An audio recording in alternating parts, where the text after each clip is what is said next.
আজকের পৃথিবীর ভূতত্ত্ববিদ যারা আছে, বিজ্ঞান,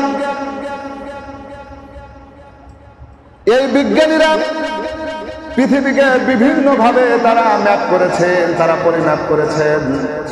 পূর্ব আর পশ্চিম দিক থেকে পৃথিবীকে পরিমাপ করার পরে তারা দেখেছেন আল্লাহর ঘর বাইতুল্লাহ, বাইতুল্লাহ হলো পৃথিবীর মিডিল পয়েন্টে। হাদিসের মধ্যে আছে আরশ, আরশের নিচে রয়েছে ফেরেশতাদের তাওয়াফ করার স্থান বাইতুল মামুর, আর সেই বাইতুল মামুরের সোজা নিচে অবস্থান করছে বাইতুল্লাহ, আল্লাহর ঘর।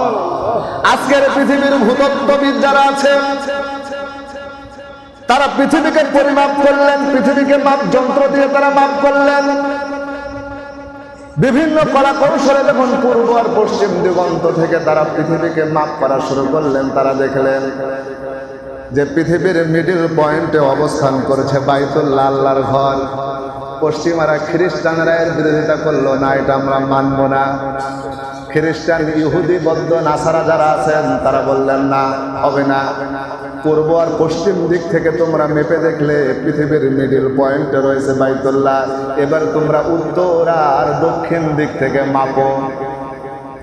সম্মানিত ভাই আমার, উত্তর দক্ষিণ দিক থেকেও যখন তারা মাপ করা শুরু করলেন, মাপ করতে করতে এসে তারা দেখলেন আবার মিডিল পয়েন্টে দাঁড়িয়েছে বাইতুল্লাহ। একটু জোরে বলেন তো সুবহানাল্লাহ ওয়া হুদাল লিল আলামিন। আল্লাহু আকবার।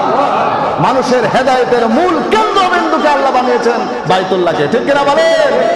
আপনারা যে একটা ঘর বানান, লাইট স্থাপন করেন কোথায়? মিডিল পয়েন্টে।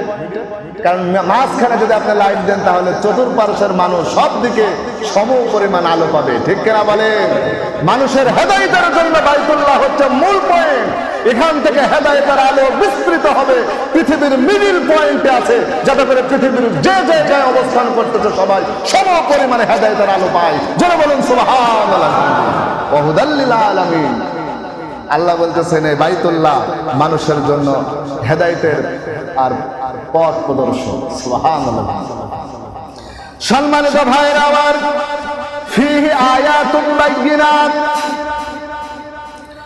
আল্লাহ পাক রব্বুল আলামিন বলেন ফিহি, এই কাবা ঘরের মধ্যে আছে আয়াতুন বাইয়িনাত। আয়াতুন বাইয়িনাত, সুস্পষ্ট নিদর্শনাবলী আমি আল্লাহ বাইতুল্লাহর মধ্যে রেখে দিয়েছি। সুস্পষ্ট নিদর্শন, আল্লাহ নিদর্শন বর্ণনা করতেছেন। দেখেন আল্লাহ বলেন ফিহি আয়াতুন বাইয়িনাতুন। এক নম্বর মাকাম ইব্রাহিম। আল্লাহু আকবার। মাকাম ইব্রাহিম এক নম্বর নিদর্শন।